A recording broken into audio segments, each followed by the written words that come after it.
I told some of you last Thursday of the principles of the time machine and showed you the actual thing itself, incomplete in the workshop.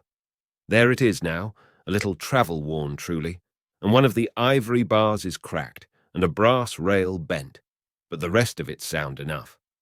I expected to finish it on Friday, but on Friday, when the putting together was nearly done, I found that one of the nickel bars was exactly 1 inch too short, and this I had to get remade, so that the thing was not complete until this morning. It was at 10 o'clock today that the first of all time machines began its career. I gave it a last tap, tried all the screws again, put one more drop of oil on the quartz rod, and sat myself in the saddle. I suppose a suicide who holds a pistol to his skull feels much the same wonder at what will come next as I felt then. I took the starting lever in one hand and the stopping one in the other, pressed the first, and almost immediately the second. I seemed to reel. I felt a nightmare sensation of falling, and looking round, I saw the laboratory exactly as before. Had anything happened? For a moment, I suspected that my intellect had tricked me. Then I noted the clock. A moment before, as it seemed, it had stood at a minute or so past 10. Now it was nearly 3:30.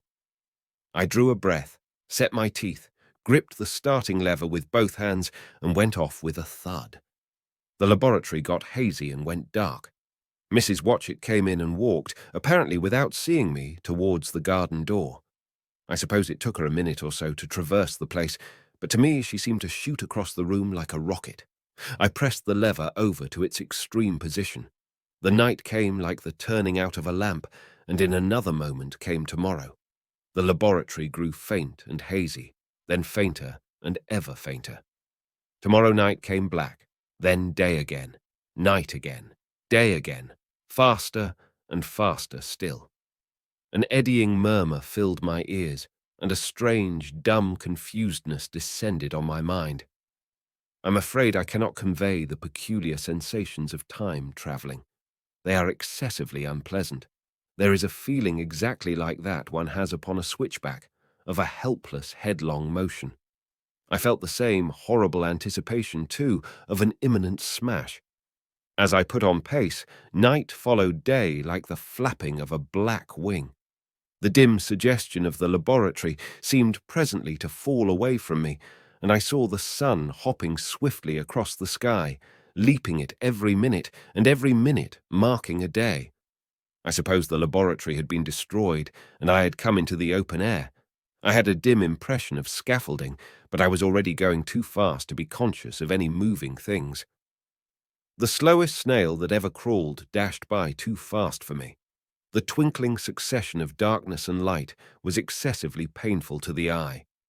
Then, in the intermittent darknesses, I saw the moon spinning swiftly through her quarters from new to full, and had a faint glimpse of the circling stars. Presently, as I went on, still gaining velocity, the palpitation of night and day merged into one continuous greyness. The sky took on a wonderful deepness of blue, a splendid luminous colour like that of early twilight. The jerking sun became a streak of fire, a brilliant arch in space. The moon, a fainter, fluctuating band, and I could see nothing of the stars, save now and then a brighter circle flickering in the blue.